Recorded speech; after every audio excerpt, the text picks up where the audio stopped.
Kæru hlustendur og verið þið hjartanlega velkomin í nýjasta þáttinn af hlaðvarpinu með lífið í lúkunum.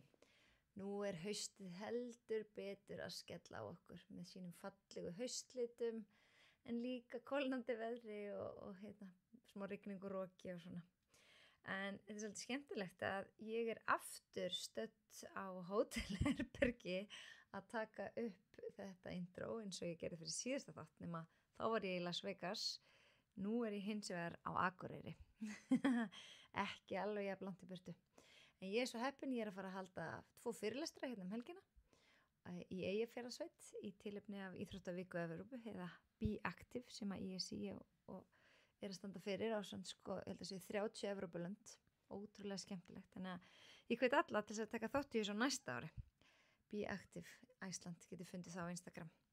En að þætti dagsins þá kom til mín ótrúlega hugrökk kona sem heitir Harpa Þrastardóttir og hún segir okkur frá mjög erfiðri lífsreynslu sem hún varð fyrir sem var til þess að hún missti heilsuna og hún hefur nýtt þessa reynslu og þetta svo falleg saga og þessa auknu þekkingu sem hún fékk með þessu öllu til innri vaxtar.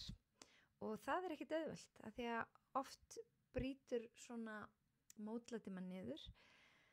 En hún bara nýtti sér þetta tækifæri og núna að hjálpa öðrum.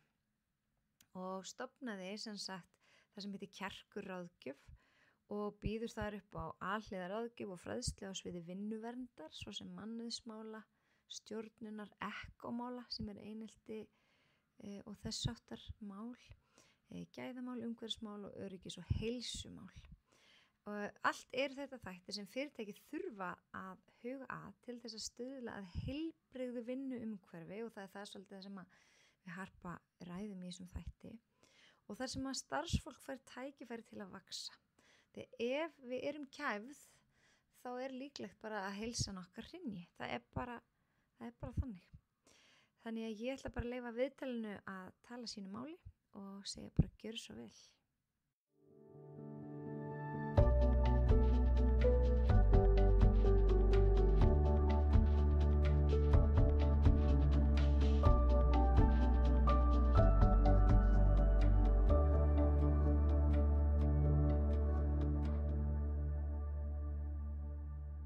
Gestur minn í dag Harpa Þrastardóttir sem kona margra hatta og við fáum að kynnast. En aðalástæðan þess að ég bauð henni viðtal einfaldlega bara hún lenti í erfiðri lífsreynslu sem var til þess að hún missti heilsuna. Þannig hún kannski að segja okkur aðeins frá því í dag og svona hvernig maður vinnur sér tilbaka og allt í kringum það. Þannig bara vertu velkomin Harpa. Takk fyrir. Við nú ýmislegt sameiginlegt. Kennum báðar ungbarnasund. Já. Í Suðurbæjarlaug. Já. Ótrúlega skemmtilegt. En fyrir þá sem ekki þekkja þig Harpa, hvernig myndirðu lýsa sjálfur þér? Það svolítið erfitt. Já, vá. Lýsa sjálfur mér. Hver Harpa? Ég bara svona vaxandi manneskja. Ég hætt að skilgreina sjálfa mig út frá því hvað ég geri. Nú reynir frekar bara hvernig ég lifi eða hvernig ég nýt lífsins og svona út frá því. En ég bara, já, ég heiti Harpa og úr Hafnarfirði, bý í Garðabæ í dag og hef verið að kenna sund og búin að vera með bakgrunn í sundi og líka lærði verkfræðingur og að klára aðra gráðu í mannauðsstjórnun núna. Þannig ég svolítið með marga hatta oft. En mér, svona sem persóna, finnst mér bara, ég bara manneskja sem elskar að njóta lífsins og bara lifa lífinu. Já, duglega að ferðast. Já, mjög duglega að ferðast. Já.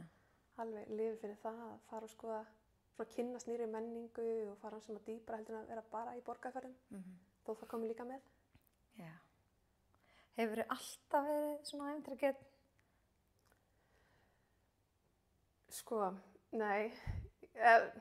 Nei.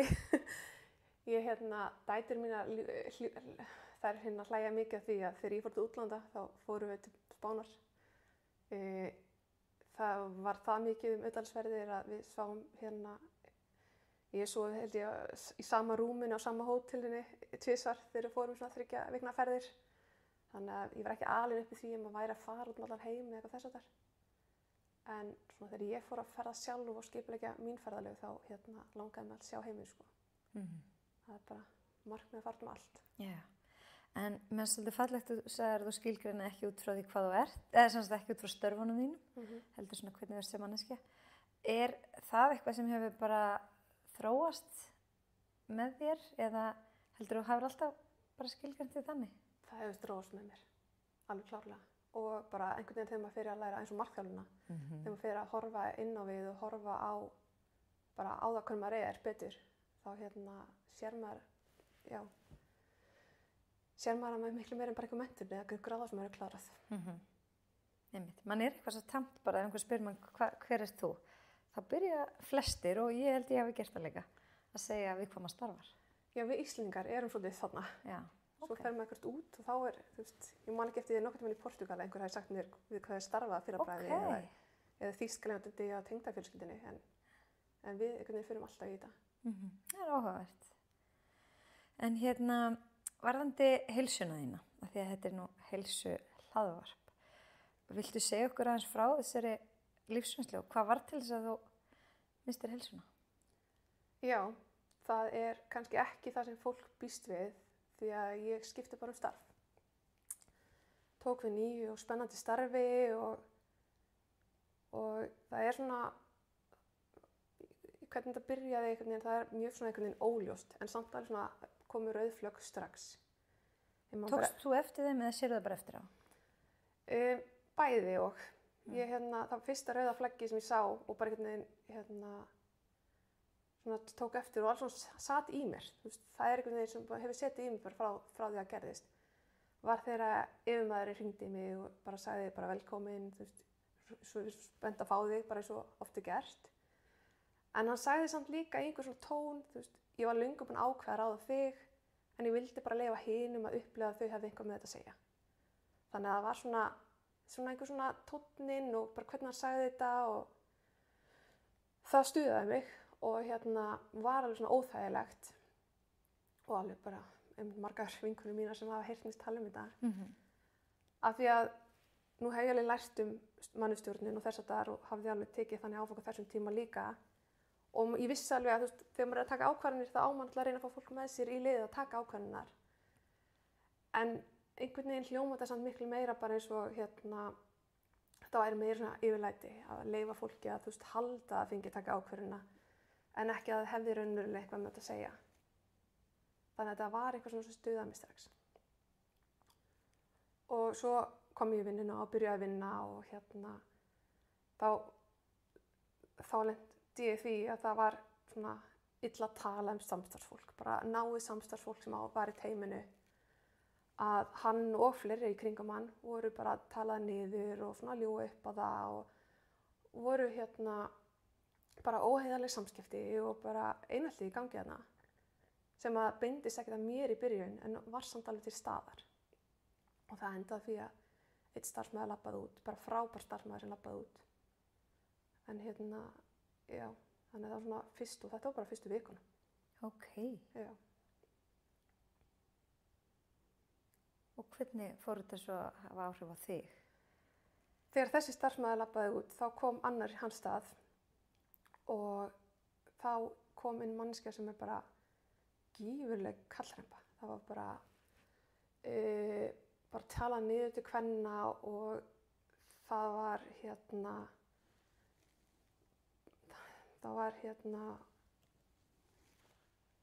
bara svona, já, það var bara, hann var bara skör fyrir ofan aðra í teyminu. Þannig að þetta var alltaf ekki teymi, en þetta hefði að vera teymi, en í hópnum allana. Og við það, þá verða þessi 2 menn bara frábært teymi. Tala greinilega hvern annan upp og einhvern svona,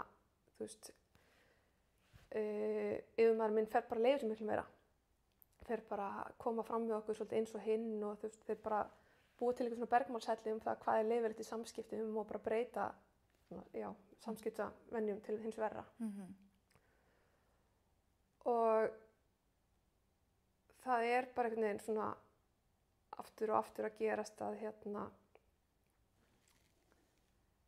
að það er verið að ljúga upp á fólk, það er verið að taka svona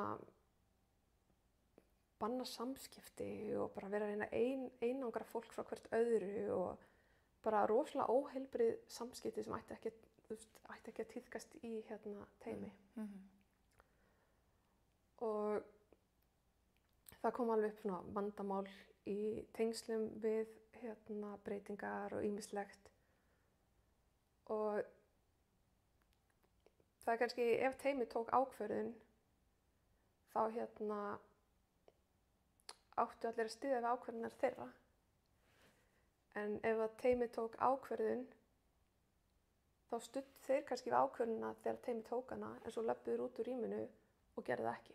Bökkuðu út frá henni, ekkert alltaf í orðum, allan ekki svona upp á borði, en maður svona heyrði alveg það að það var verið að eiga einhver samtöl þar sem maður svona fóru bara bak orða sinna eða þess að það eftir á. En líka að bara í svona einhvern líkamstjáningu og öðru. Það mjög minnistætt þegar ég stend á fundi að vera að kynna stóra breytingu. Og yfirmaður minn sem átti bara stóra hluti í þessari breytingu og alltaf stýrði þessu, hann svona fer í einhver svona líkamstjáningu bara eins og hann hafi verið neyddur til að taka þessu ákvörðun. Og einhvern veginn eins og hann bara engan ábyrgð sjálfur, þetta væru þá bara einhverjar eins og margir lásu, vondu kellingar hana, þær sáum þetta og bara svona neyddan í þetta. Og talaði þannig kannski inn í líka einhver svona menningu að því það var ekki góð menning þarna, að tala inn í einhverju menningu og einhvern hóp þarna inni sem að hélt þá að þetta væri ekki, hann hefði ekki með að segja. Og það alveg, ég á bara átt skrifleg dæmi það að bara, yfirmaðurinn minn var að ljúga upp á mig í vinnu. Bara eitthvað, einhver fáránlegir hlutir. Og það var skriflegt sem ég á báðar hliðarnar frá þessu atviki. Og og fyrir utan einhver sögur sem maður hefur heyrt bara frá undirmönnum og öðrum það að sé verið að ljúga upp á mann. Finnst þér erfitt að tala um þetta? Já, mjög erfitt. Já. Það alveg bara, þetta eitthvað sem ég sett bara inn í box og ég veit af þessu, þannig ég setti bara til hliðar. Og hvernig það rifjuð upp aftur, það tekur á. Takk fyrir að deila. Ég sé að þetta tekur á þig. Sko, nú ert þú að vinna í svona, ertu að læra mannauðs? Já, að bæta við gráði í mannauðsstjórnun. Og var þetta pínu kveikið kannski að því?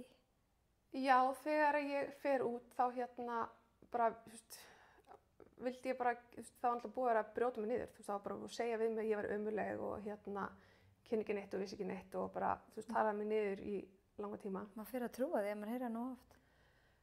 Ég reyndi að gera það ekki. Nei, en ég hélt alltaf í það sem ég kunni og vissi. Og ég var líka bara, ég var hjá sálfræðingum og læknum og alls konar á þessum tímabili, allan hluta af því. Varstu þú að byrja að finna fyrir alls konar líkamlegum einkenni? Já, ég var byrjaði alltaf bara, farin að finna fyrir miklum kvíða í vinnunni. Og ég var farin að finna fyrir bara meltingi mér hrundi. Ég var taugakerfið mitt hrundi, meltingi mér hrundi. Ég var hætt að sofa næturnar. Þannig að ég það tók alveg verulega á og ég fór í veikindaleyfi, ég byrjaði bara einhverjum 2 vikna veikindaleyfi og það svona, hafði eitthvað að segja en svona valla.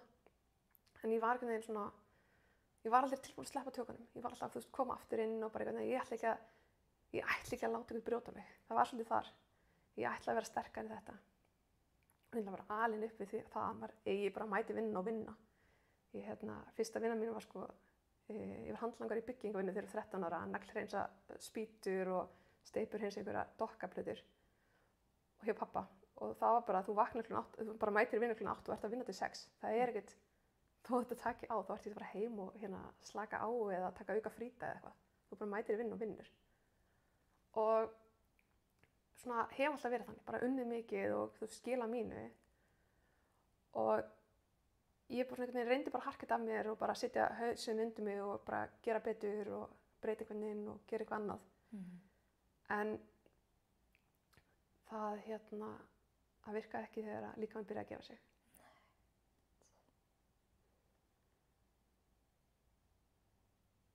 En fannstu engan stuðning í vinnunni? Þú voru ekki fleiri í þínum sporum? Jú, það voru alveg fleiri í mínum sporum og það var náttúrulega fólk búið að fara í veikindaleyfi og fara í gegnum virk áður en ég gera það. Og bæði á undan mér og eftir mér. Og það var mér rosalega mikil stuðningur að hafa verið með starfsmann sem fór í kulnun bara rétt eftir ég var byrjuð í vinnu. Þannig að ég var búin að fara í gegnum ferlið og fara í gegnum það með þeim aðila hvernig ferlið var. Svona, hvernig, bara reyna að vera til staðar fyrir þann aðila.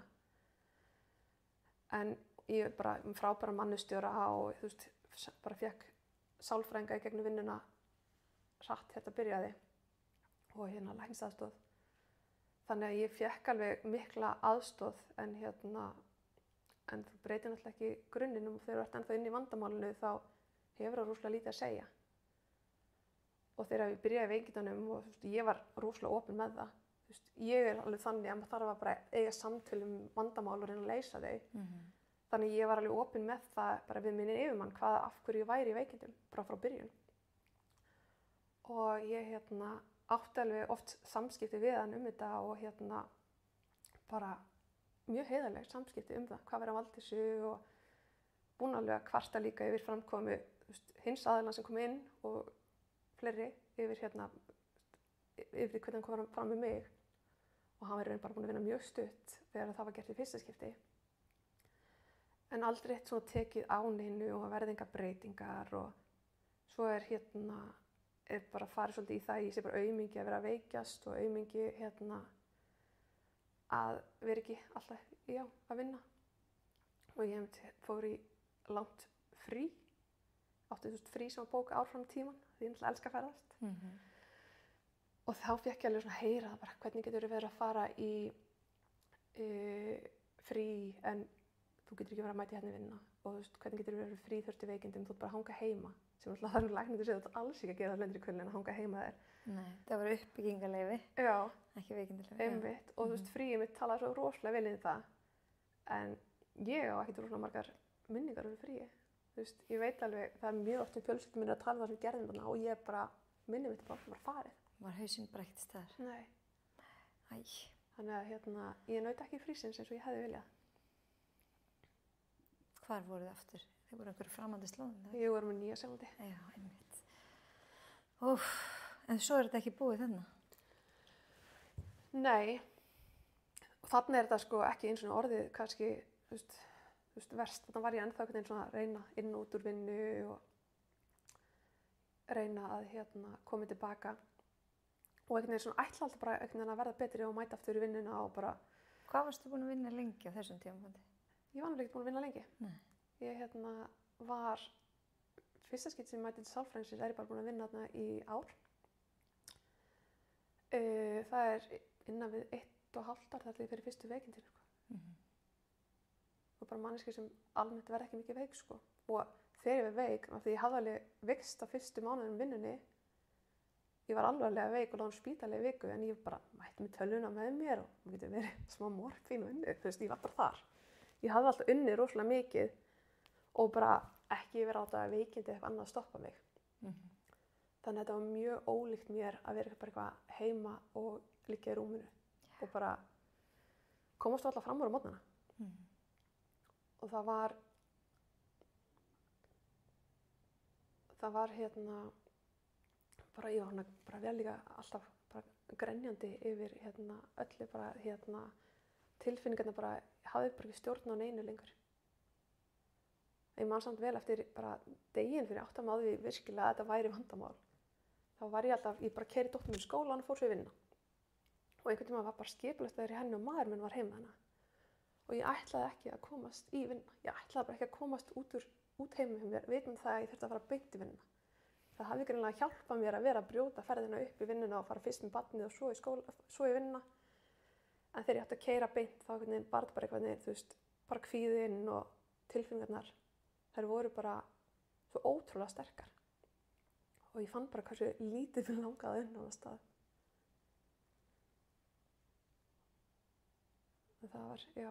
En svo líka bara tímalínanir rosalega miklu rugl í hausnum á mér. Þú veist, hvenær ég með svona grófan, þú veist, mynd af þessu, en þetta ótrúlega óljóst einhvern veginn af því að hausinn fór svo. Þú veist, hausinn bara tapar svo mikið minninu og tapar svo mikið svona verður gloppótt á þessum tíma.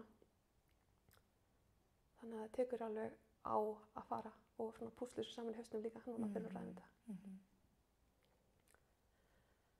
En það endar því að ég fór hann inn út úr veikindum, var bara,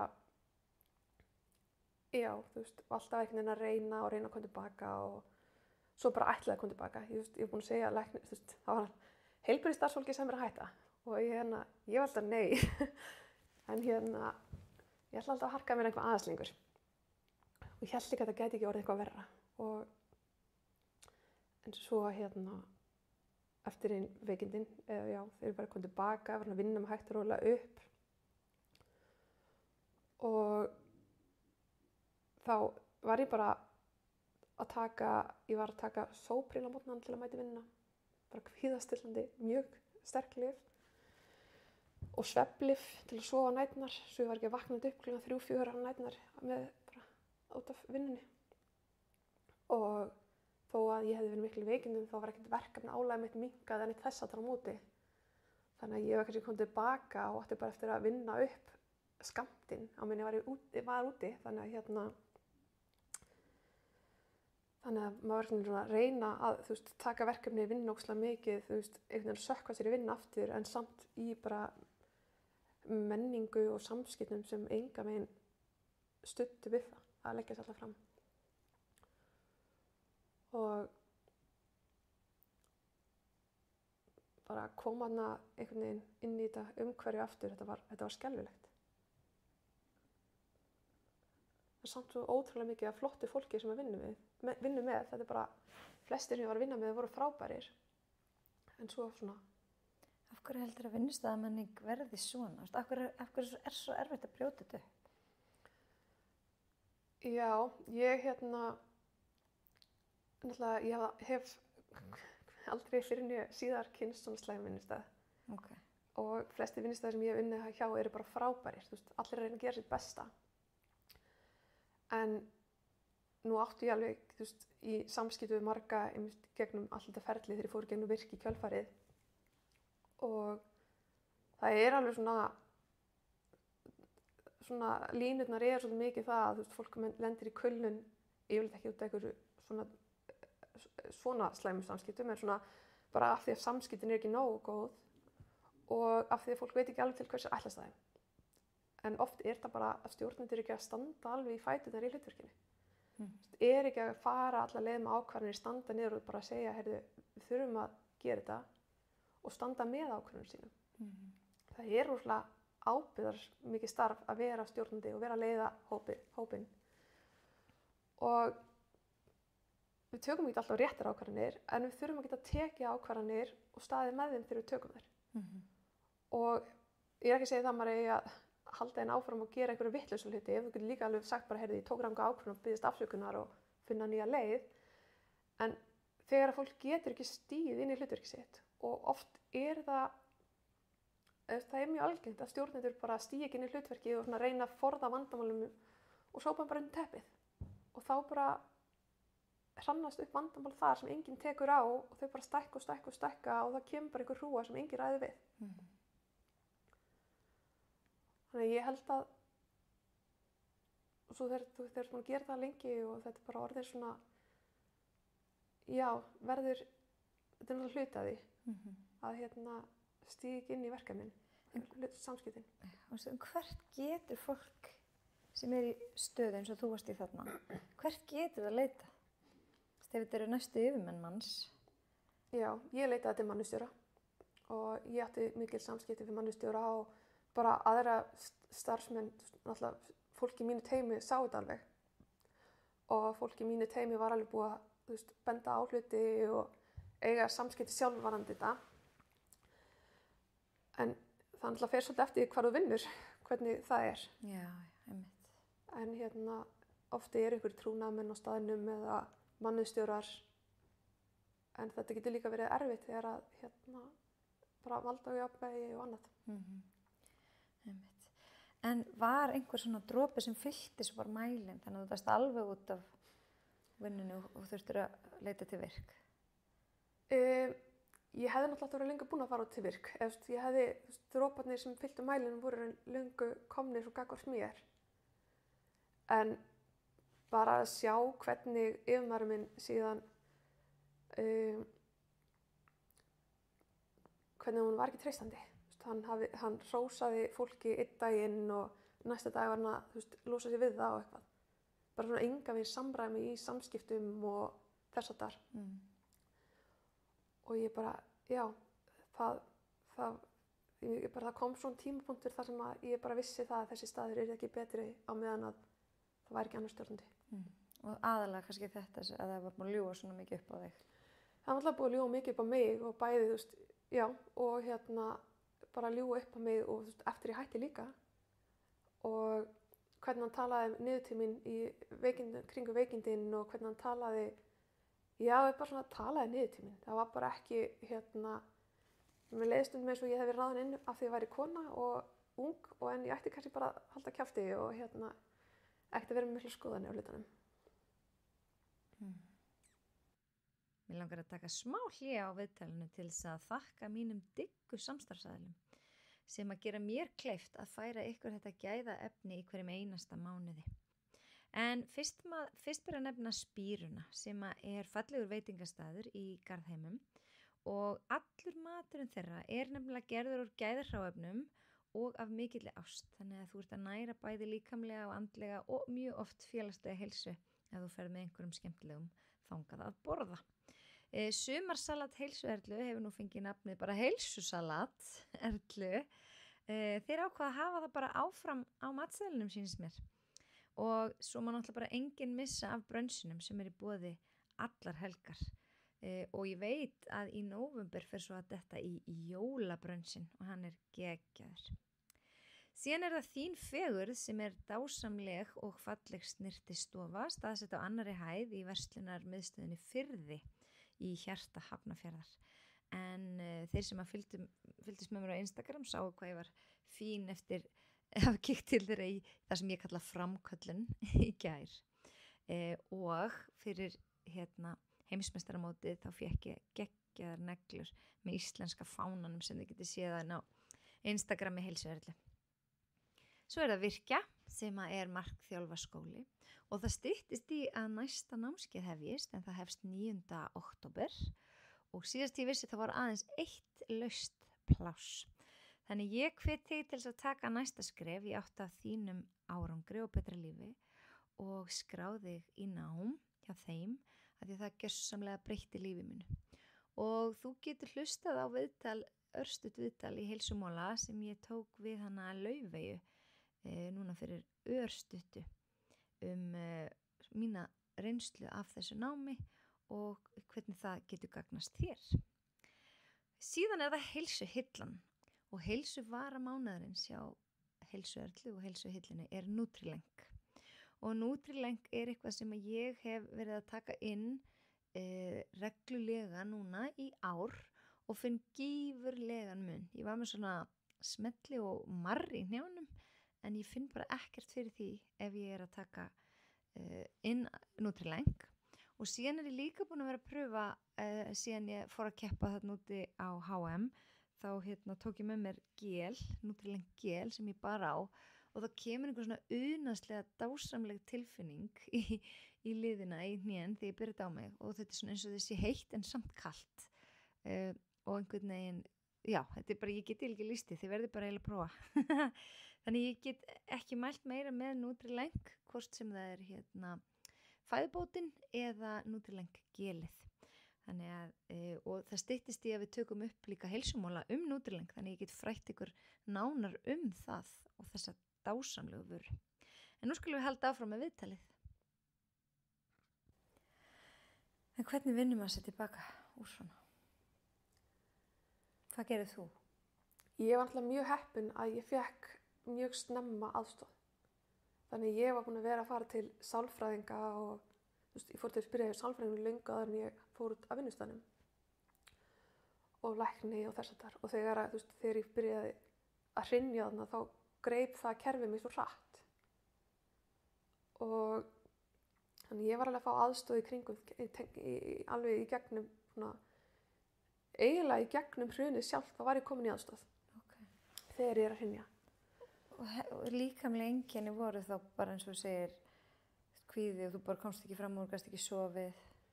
Já, ég bara var komið með svona kvíðamæti í vinnuna, kvíða bara yfir samskiptum, kvíða að hitta fólk bara í vinnunni, kvíða að hitta fólki sem bæði tók þátt í þessari neikvæðu menningu og svona samskiptum og tók þátt í svona að dreifa sögum, af því það voru svona sögupersónur, svona storytellers innan hús sem að þurfti ekki að vita hvort það væri satt eða ekki.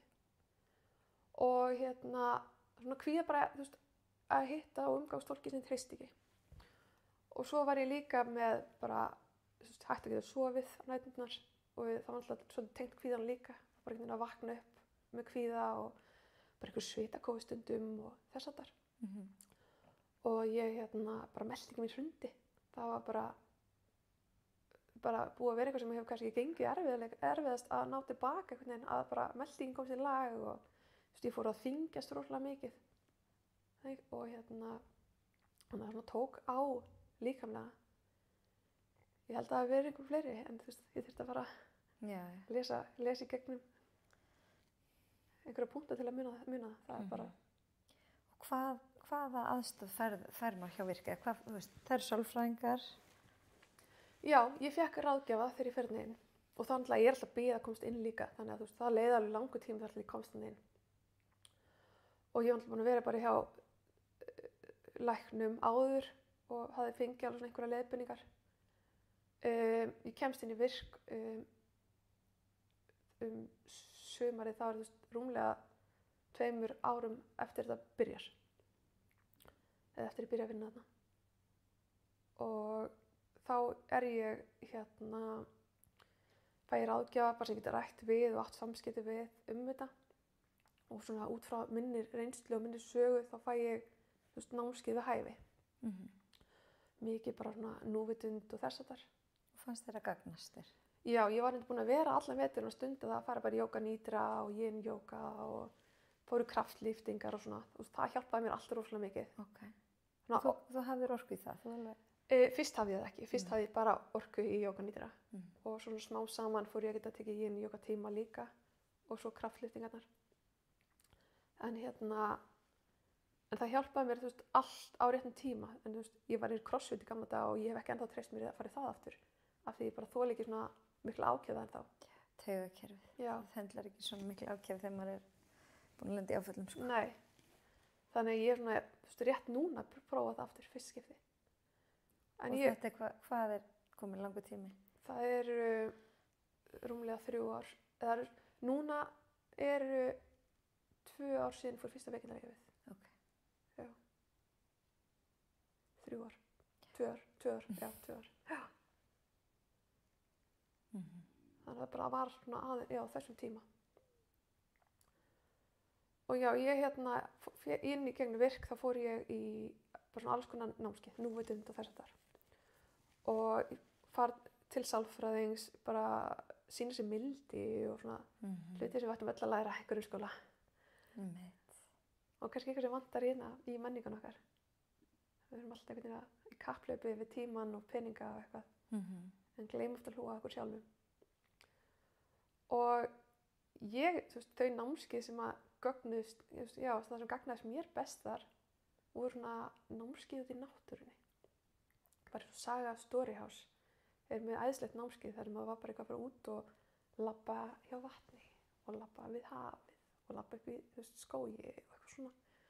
Og það er þá sem ég áttaði mig á því að þegar maður fer alltaf út í náttúruna og hugsa bara, náttúran hjálpar okkur og náttúran svona... Hún er heilandi. Heilandi, já. En það var ekki fyrir þá sem ég áttaði mig því samt að það eru mismunandi hlutir í náttúrunni sem hafa mismunandi áhrif á mig. Ég sækist miklu meira í vatnið, sjórinn og þú veist, vatnsniður í ám og eitthvað hefur miklu meira að segja fyrir mig heldur en að labba á fjöll eða einhverju skógi. Og það var eitthvað sem ég hafði aldrei velt fyrir mér áður. Og þannig að það hjálpaði mér mjög mikið að svona áttum á því að væri ekki endilega bara að fara ekki endilega að fara í fjallgöngu, heldur geti bara að fara út í fjöru og staða þær í 5 mínútur og það hefur miklu meiri áhrif fyrir mig heldur en eitthvað annað. Þannig að já, það voru svona þessi svona, oft er þetta bara einhverja litli hlutir en það voru svona þessi litli hlutir svona margir þannig sem að hjálpuðu mér mest. Ég er búin að vera að hlusta á það var svona frítt námskeið núna akkurat sem ég var að klára í dag, 3 daga námskeið á netinu. Já. Sem heitir HEAL, eða þú veist, að heila sig. Já. Sem var með þarna Gabor Mate sem er náttúrulega bara meistari í svona áfallafræðum. Og líka hann var hann Bessel van der Kolk sem skrifaði bókina Líkaminn geymir allt, heitir það ekki? Jú, ég man ekki hvað hann heitir. Body Keeps the Score, hann heitir hann ensku.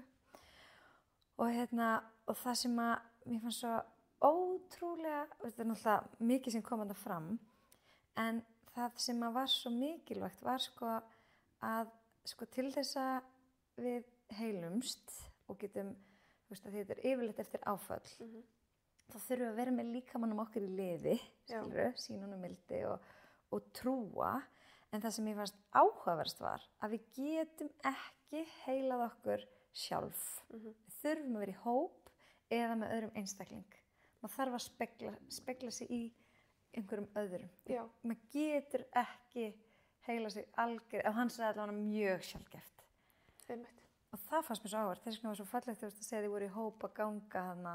Já, og ég held líka bara það að vera, þú veist, opin með það hverju ég lendi frá upphafi hafi hjálpað mér mjög mikið. Við höfum ofta átt samtali um þetta bara einhverjum stjórnarfundur með busla, hvað ég hef gengið í gegnum.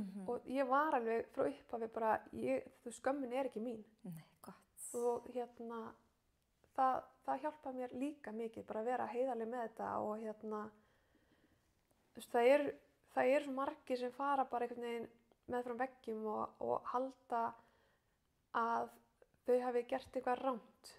Þú veist, eina ranga sem ég hef gert þarna er að hafa ekki farið fyrr út. Já. Þú veist, ég hefði átt að vera löngu farin. En það var ekki rangt hjá mér að það sem ég gerði þegar ég var. Nei. Og ég er ekki að segja að ég sé fullkomin að hafa gert allt rétt, en það er það enginn.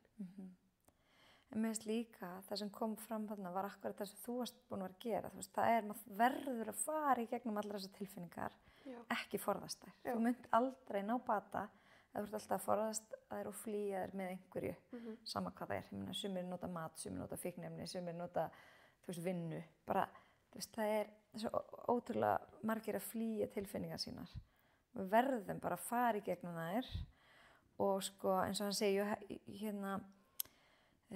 þú þarft sem sagt ekki í raun og veru, það sem mér fannst líka áhugavert, að þú þarft ekki að finna einu sinni orsökina fyrir trámanu þínu eða áfallinu, af því að þú þarft bara að vita hvað er í gangi akkurat núna í líkamannu þínum og vinna með það.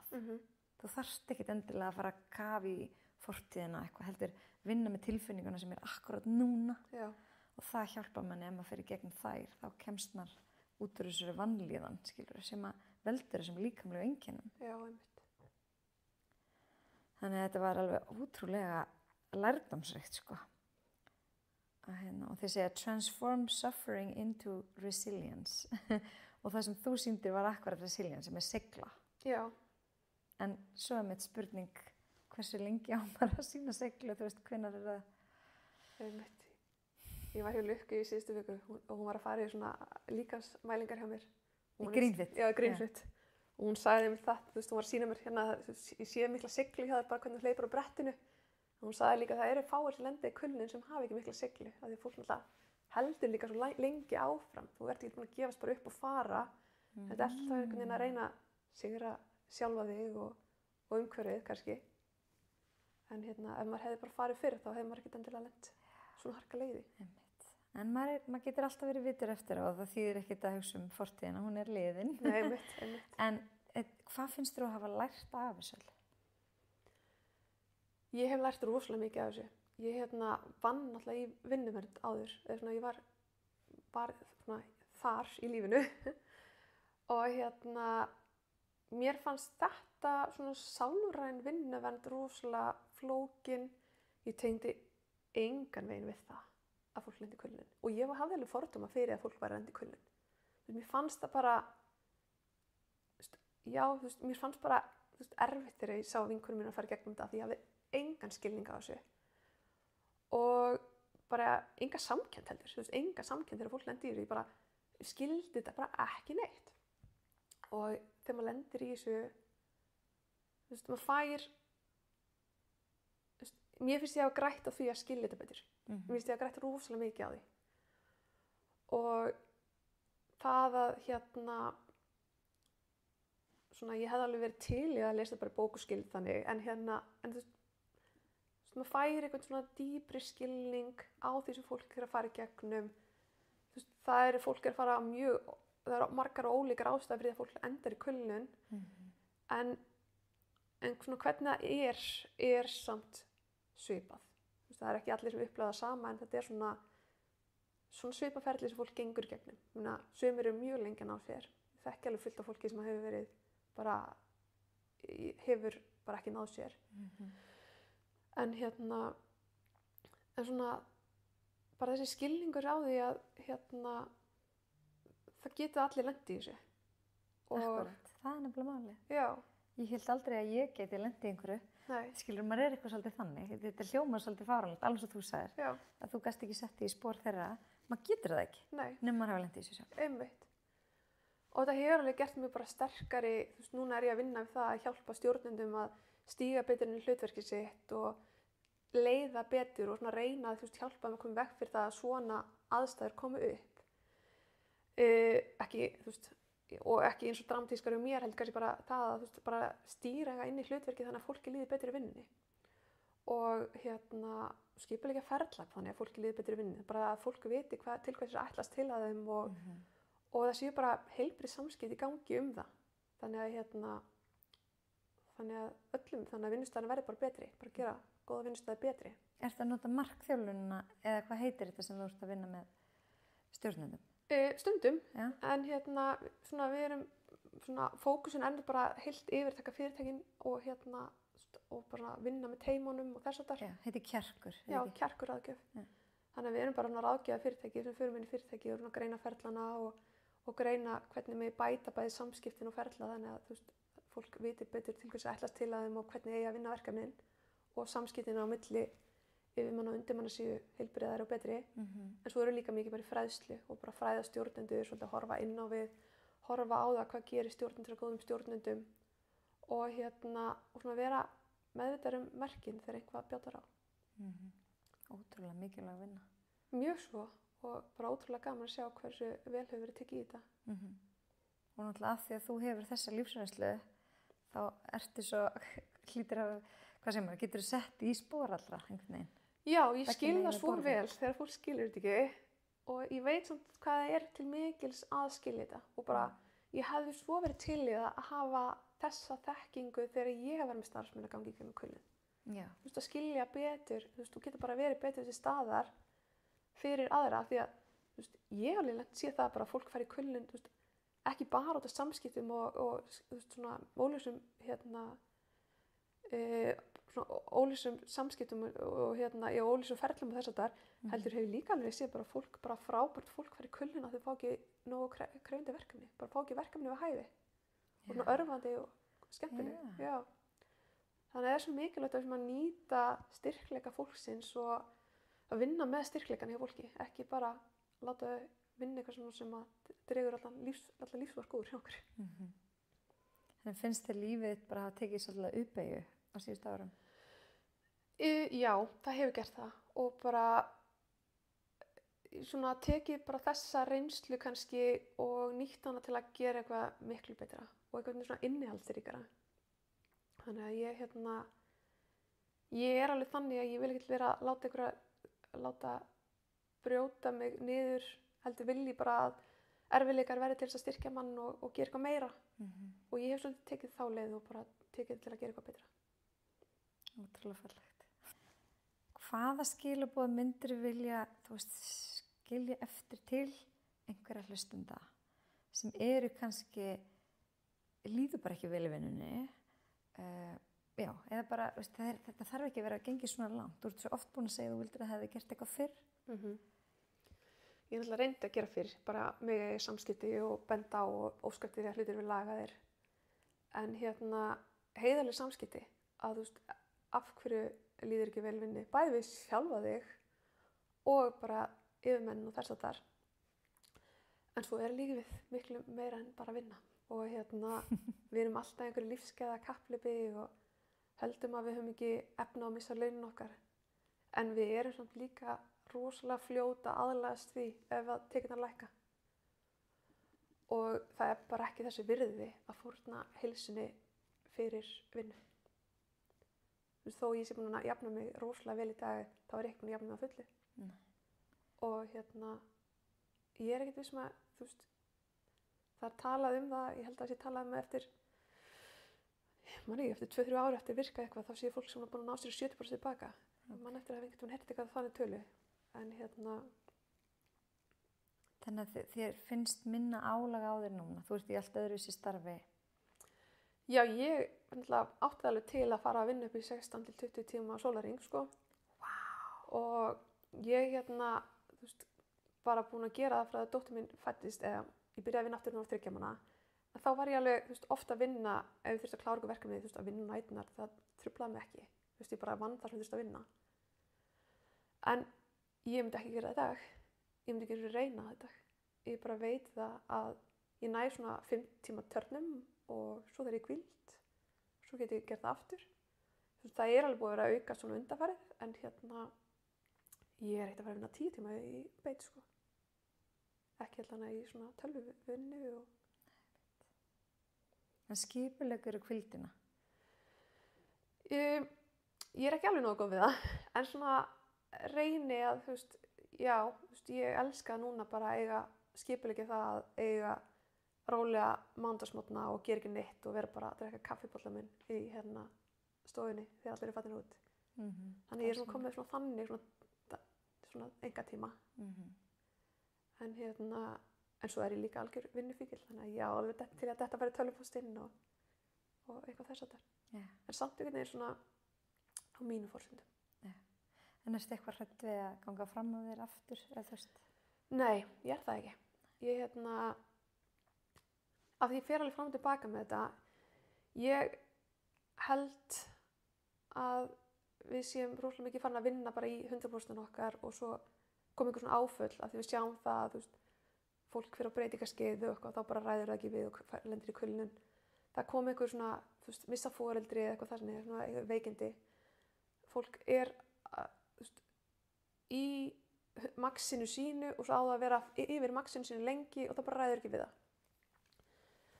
Og ég held að ég hefði ekki lent í þessu bara út af því ég vann mikið.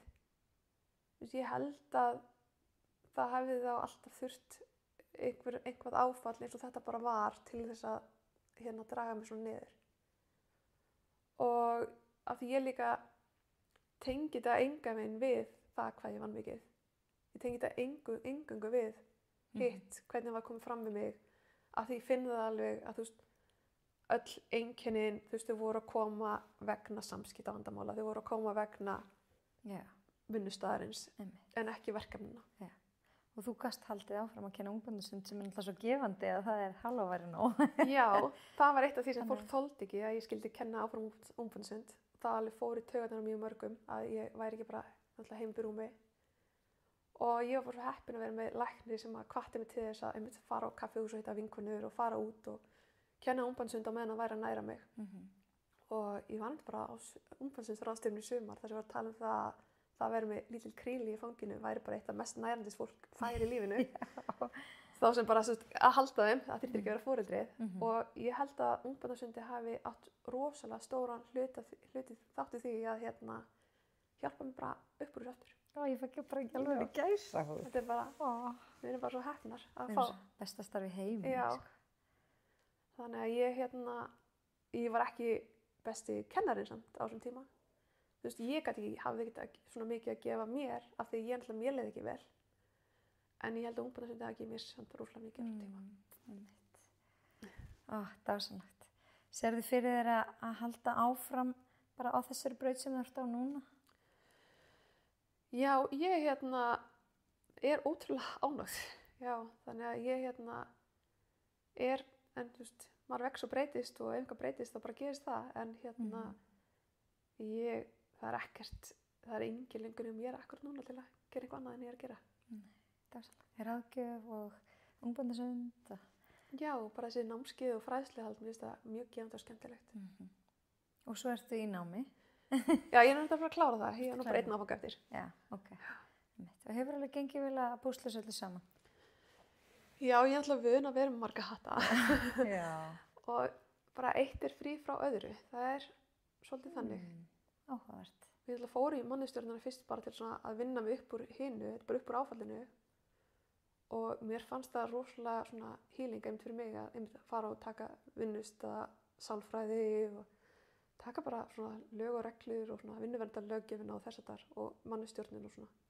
Bara að rifja upp, þú veist, hvert hlutverk stjórnanda og leiðtoga er og svo fær maður góðar einkunnir og það sýnir maður henni að þú veist, maður var ekkert á röngum stað með þetta. Nei, einmitt. Styður bara við það sem að þú vissir að þú vissir. Já, einmitt. Það var alveg líka hluti af þessu ferli. Já, en dásamlegt. En kannski svona í lokin að því að ég náttúrulega elska ungbarnasund og mér finnst svo ótrúlega gaman að ég var að byrja 20. starfsárum mitt. Já. Og þú byrjaði nú sem nemi hjá mér, var það ekki? Jú. Ótrúlega skemmtilegt. Það eru nú komin dálítið mörg ár síðan líka. Já, það eru 9 ár síðan var í ungbarnasundi hjá þér. Já, núna. Einmitt. Akkurat. Þannig að en mér langaði bara svona að spyrja í lokin, þú veist, hvað finnst þér ungbarnasundið hafa gefið þér bara svona bara heilt yfir? Heilt yfir, já, það var orðið sem ég var að leita. Sko, mér finnst ungbarnasundið hafa gefið mér ótrúlega mikið. Þú veist, ekki bara eitthvað að hjálpa mér gegnum veikindin, heldur þetta bara, mér finnst það alltaf þegar ég mæti laugina alveg jafn magnað að fólk bara virkilega borgi mig fyrir það. Að fá litlu krílið þeirra, krúllegu krílið lánuð og bara einhvern fá að leika við einhverja lítil kríli og þú veist, hitta fjölskyldunar. Mér finnst það yndislegt, þetta er svo mikil forréttindi að fá að vinna við þetta. Og mér finnst æðislegt að sjá, þú veist, fylgjast með því hvernig bara foreldrar eru að vaxa og verða svona öruggar í hlutverkinu. Sérstaklega papparnir. Að gaman þegar þeir fara að þora að mæta einir með börnin, sko. Já, algjörlega. Það er æðislegt. Og svona ég reyni svolítið að leggja áherslu mér líka bara, þú veist, að foreldrar þurfi ekki alltaf að gera hlutina eins. Af því að oft er það þannig að annað foreldrar er svona, nei, við gerum þetta svona, þetta er leiðin og bara að segja, þú veist, það er alltaf leið, þú veist, ég og maður minn tölum sig hvort tungumál með barnið okkar og þau eru bara svo fljóta að aðlagast og læra að hvað virkar hjá hverjum, sko. Þannig við erum ekki eins og við þurfum ekki að vera eins í foreldrahlutverkinu heldur. Nei, nákvæmlega. En hvað finnst þér þetta að gefa börnunum sem koma á námskeið hjá okkur? Já. Gott að bara fyrir það sem ekki þekkja ungbarnasund, þá langar okkur náttúrulega að koma því á framfæri hvað þetta er mikilvægt. Já, það ætti náttúrulega allir að þekkja ungbarnasund. Það er sko, ég held að Íslendingar fara svolítið ungbarnasund af því að sundmenningin er svo sterk og gerir sér ekki alveg grein fyrir því hvað er samt hverjir kostirnir í raun eru. En það er alveg rannsóknir sem benda til þess að félagsvarnir barna sem fara í ungbarnasund sé sterkari en öðrum. Það er til stór rannsókn sem var gerð í Ástralíu. Ég held að hún hafi talað um félagsvarnina. Það eru hlutir eins og lestur og stærðfræði eru betri á börnum sem eru í sundi. Það er verið að reyna að koma sér í Ástralíu og fleiri löndum í heiminum sundkennslu bara inn í leikskóla líka af því að svona sund fyrstu 4-5 árin hefur svo gífurlegan ávinning fyrir krílin og börnin. Þau eru það var náttúrulega gerð íslensk rannsókn sem bendi til þess að börn væru betri hreyfiþroska hvað í öllu nema að kasta bolta var það ekki þegar þau 4 ára. Þannig að þetta er svo gott fyrir tengslamyndun, við erum með börnin bara í fanginu, svo mikil skyndu og skynntími, það er engin, fólk er oft með myndaldega myndir en þetta er svo skjálaust tími, þú ert bara að horfa í augun á barninu, tala við barnið þitt, styrkja tengslin, þú veist, þetta er svo margt, það er bara, mér finnst það bara sorglegt að sé ekki allir sem fara í ungbarnasund, þó það sé mjög margir sem gera það. Og svo finnst mér líka svo gaman, þú veist, fyrir utan allt þetta sem að barnið fær út úr þessu, þá upplifi ég líka sko að foreldrar spegla sig í öðrum foreldrum og læra og spjalla og sjá og styrkjast í sínu hlutverki. Einmitt. Og svona líka bara einmitt þegar, eins og með pappana, þú veist, þegar þeir fara að vera einum barni í leiðinu og svona taka, þú veist, maður sér það alveg oft, þú veist, þegar þetta fyrsta barn að fólk átt erfitt með að hérna gera æfingarnar en svona þeir fara að sjá það, þú veist, að þeir ráða alveg við þetta og geta þetta og það svona verður bara meira sjálfstraust hjá foreldrum. Maður fer bara að sjá meira sjálfstraust hjá foreldrum eftir tímana og mér finnst það æðislegt. Þannig að ég held að allir hafa gott að þessu. Það ættu allir að fara í ungbarnasundi. Já. Og ungbarnasundi er fyrir börn frá, sko, sumir taka 2 mánaða, ég tek 3. Já. Þú ert alveg niður í. Ég tek frá 2 mánaða. Og alveg upp í 2,5 hjá mér og þú ert með alveg bara upp í allan aldur, sko, ekki bara ungbarna. Nei, ég er alveg, það er ein stelpa hjá mér núna sem held ég að taka 27. námskeiði hjá mér. En geggja, það er svakalegt. Já, hún er líka orðið synd. Já, einmitt. Það er einmitt einn núna að klára 10. hjá mér. Já. Hann er bara 2 ára, hann getur tekið nokkuð upp. En það var sannlegt. En er eitthvað svona lokum? Já, bara hlusta hjarta. Ekki vera að pína sig í einhverjum aðstæðum þar sem mann líður ekki vel. Það er fallega lokar. En bara í alvörunni takk Harpa, ég sá alveg þetta var erfitt að deila þessu en bara takk fyrir og ég vona að þetta hjálpi þér líka. Kom svo út. Já. Bara svona. Og þú ert að valdefla fólk með þinni sögu. Takk. Og svo bara svona rétt í lokin langar mig auðvitað að minna ykkur á að fylgja hlaðvarpinu á helstu hlaðvarpsveitum þar sem þið voruð að hlusta, hvort sem er á Spotify, Apple Podcast eða annar staðar. Og mér þætti ótrúlega vænt að þú myndir gefa hlaðvarpinu einkunn. Ég er voðalega þakklátt, ég sé það eru 90 og eitthvað mann búin að gefa því einkunn og hérna, ég er næstuð með 5 stjörnur, 4,8. Það verður ekki mikið betra held ég. Þannig að takk fyrir það. Og svo að sjálfsögðu að fylgja Heilsu Erla á Instagram.